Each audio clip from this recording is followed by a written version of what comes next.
कौमी एयरलाइन की जानिब से अच्छी खबर। PIA के 4 साल बाद पहली परवाज आज पेरिस के लिए रवाना होगी। इस्लामाबाद से उड़ान भरने वाले तैयारे में 300 से ज्यादा मुसाफिर सवार होंगे। तर्जुमान के मुताबिक बोइंग 777 फ्लाइट के तमाम टिकट्स फरोख्त हो चुके। इस्लामाबाद से जुमा और इतवार को बराह रास्त 2 परवाजें शेड्यूल।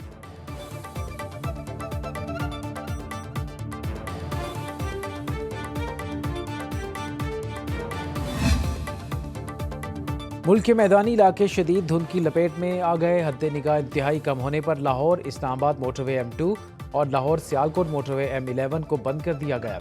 M3 समुंदरी से जड़वाला और M4 पिंडी भट्टियां से फैसलाबाद तक ट्रैफिक का दाखिला ममनू।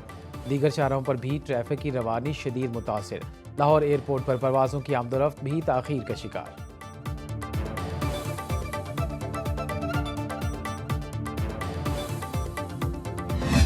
लोगों को मुंह खुर की बीमारी है। जब मुंह खोलते हैं तो गालियां निकलती हैं।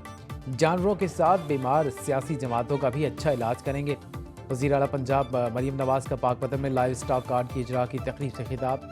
कहा कुछ जमातें 4 साल हुकूमत करने के बाद भी कुछ ना कर पाएं। अवाम को रिलीफ देने का वक्त आ गया। 10 माह में मईशत तरक्की करने लगी। स्टॉक मार्केट ऊपर, महंगाई नीचे जा रही है। पंजाब वाहिद सूबा है जहाँ आटे और रोटी की कीमत कम हुई।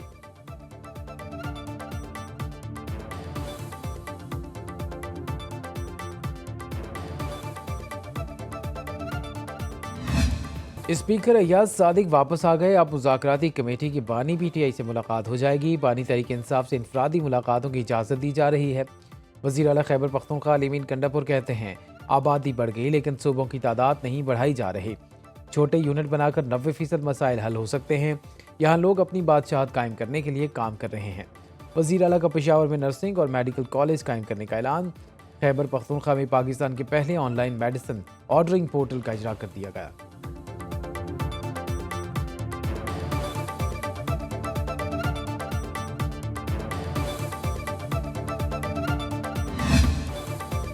हुकूमत अपनी बात से मुकर रही है। बानी PTI से मुज़ाकराती कमेटी की मुलाकात नहीं कराई जा रही।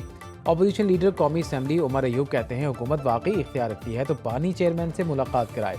हमें बताया गया मुलाकात कराना जेल मैनुअल में शामिल नहीं। मुज़ाकरात के लिए 9 मई 26 नवंबर पर जुडिशल कमीशन और कारकुनान की रिहाई ही हमारे मुतालबात हैं। शेख वकास अकरम ने कहा मुज़ाकरात की तीसरी नशिस्त में तहरीरी मुतालबात दिए जाएंगे। बानी से मुलाकात नहीं कराई जा सकती तो मुतालबात पर अमल दरामद कैसे यकीनी बनाया जाएगा।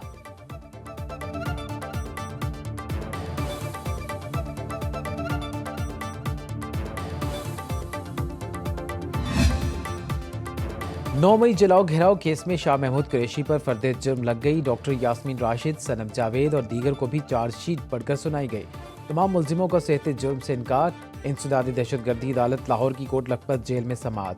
ATC इस्लामाबाद से 26 नवंबर एहतजाज के 150 मुलजिमों की जमानतें मंजूर, 10 की मुस्तरद।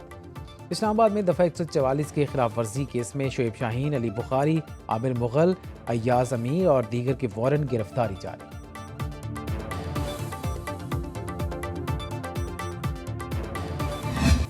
फौजी अदालत और ATC में केस भेजने के लिए तफरीक कैसे होती है। सुप्रीम कोर्ट आईनी बेंच ने वजाहत मांग ली। जस्टिस अमीनुद्दीन की सरबराही में सिविलियन की फौजी अदालतों में ट्रायल के खिलाफ इंट्रा कोर्ट अपील की समाअत। ख्वाजा हारिस ने मिलिट्री ट्रायल कलअदम करार देने का फैसला पढ़कर सुनाया। दलाइल में कहा फैसले के मुताबिक तमाम बुनियादी हकूक की वजाहत कर दी गई है। जस्टिस मोहम्मद अली मजहर ने कहा बुनियादी हकूक मुअत्तल होने के लिए इमरजेंसी होना जरूरी है। जस्टिस अमीनुद्दीन ने कहा बुनियादी हकूक का अदालतों में दिफा हो सकता है, सिर्फ अमलदारी मुअत्तल है। जस्टिस मुसर्रत हिलाली ने रिमार्क्स दिए मौजूदा केस में मुलजिमों को मिलिट्री तहवील में लिया गया तो बुनियादी हकूक मुअत्तल थे, ना ही इमरजेंसी नाफिज थे।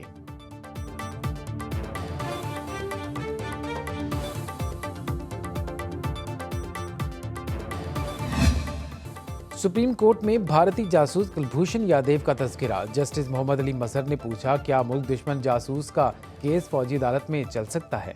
ख्वाजा हारिस ने जवाब दिया सुप्रीम कोर्ट फैसले से मुल्क दुश्मन जासूस का केस मिलिट्री कोर्ट्स में नहीं चल सकता। एडिशनल एडवोकेट जनरल पंजाब ने मुजरिमों को कैद तन्हाई में रखने से मुतालिक रिपोर्ट पेश कर दी। कहा कैदियों को नाश्ते के बाद लॉन में भिजवाया जाता है। जस्टिस जमाल मंदोखेल ने सवाल किया ये लॉन डेथ सेल वाला लॉन तो नहीं। एडिशनल एडवोकेट जनरल ने जवाब दिया नहीं सर, ये वो वाला लॉन नहीं। जेल में टक शॉप है, कॉफ़ी भी पी सकते हैं। मुजरिमों को मैट्रेस भी दिए गए हैं।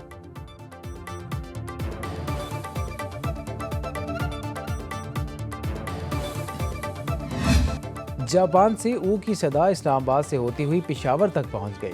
वज़ीर-ए-आज़म का बताया जापानी तरीक़ा एहतजाज अलीमीन गंडापुर ने अपना लिया। यूनिवर्सिटी ऑफ पेशावर को 50 करोड़ रुपए देने का ऐलान। खिताब में कहा, पैसे नहीं दिए तो मेरे खिलाफ ऊ के करके एहतजाज करेंगे। फंड्स मिलने के बावजूद काम नहीं किया तो मैं कलम चलाऊंगा। वफाकी वज़ीर इत्तलात अता तारड़ ने अलीमीन गंडापुर को खिराज तहसीन पेश करते हुए कहा, यही एहतजाज का दुरुस्त तरीका है।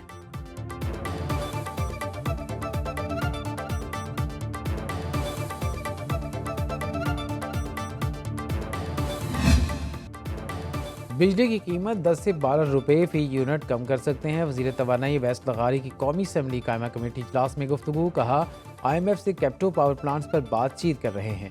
इस माह के आखिर तक कैप्टो प्लांट्स का मामला हल हो जाएगा। ख्वाहिश है बिजली का रेट 50 रुपये कम हो जाए। खैबर पख्तूनख्वा में कुंडे नहीं उतरे, जिससे 6 अरब का इजाफी नुकसान हुआ। नेपरा हुकाम ने ब्रीफिंग में बताया, अवाम पर बिजली बिलों में कैपेसिटी चार्जेस की मद में 2000 अरब रुपये का बोझ है।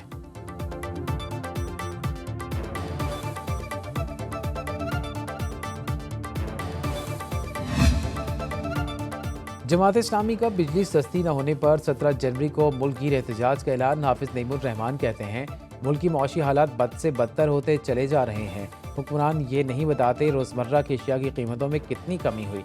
महंगाई के खिलाफ एहतजाजी तहरीक को असर नो शुरू करेंगे। महंगी बिजली की वजह से लोग सोलर पर मुंतकिल हो रहे हैं।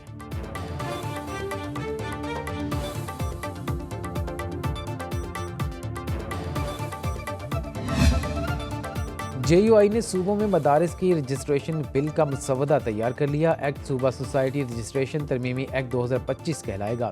मुजवजा मसवदे के मुताबिक विफाक में रजिस्टर्ड मदारिस को रजिस्ट्रेशन की ज़रूरत नहीं होगी। हर मदरसा अपने खातों का ऑडिट कराने का पाबंद होगा। दीनी मदारिस फ़िरका वारियत या मजहबी मुनाफिरत नहीं फैलाएंगे।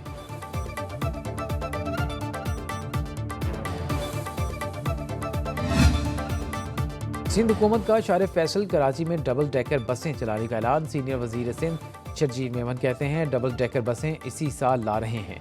मलीर एक्सप्रेस वे का 2 रोज़ में बिलावल भुट्टो इफ्तिताह करेंगे। शोबा सेहत में सिंध सबसे आगे है। पानी के मसाइल पर काबू पाने के लिए K4 और हब कैनाल मंसूबों पर काम हो रहा है। ताजिर तबका खुशहाल होगा तो मुल्क तरक्की करेगा। ताजिरों को सहूलतें दी जाएंगी तो रोज़गार के मौके पैदा होंगे।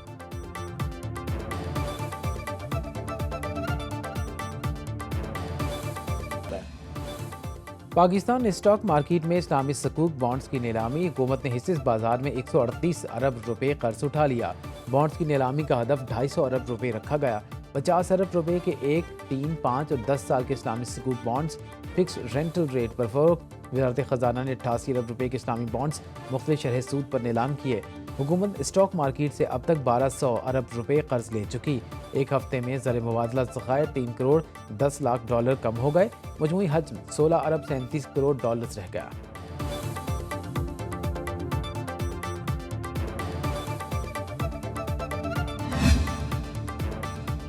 इस्लामाबाद में ख़वातीन तालीमी कॉन्फ्रेंस 11 जनवरी को शुरू होगी। नोबेल इनाम याफ्ता मलाला यूसुफ़ज़ई भी शरीक होंगी।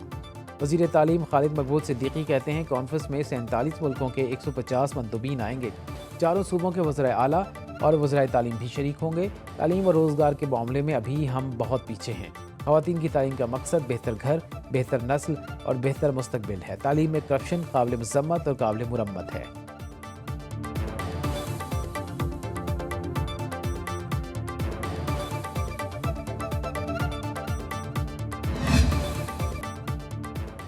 बाहरी इलाकों में बर्फबारी के बाद खून जमा देने वाली सर्दी का राज। जिस दौर में पारा -12, स्कद्दू और कालाम में -9 डिग्री तक गिर गया।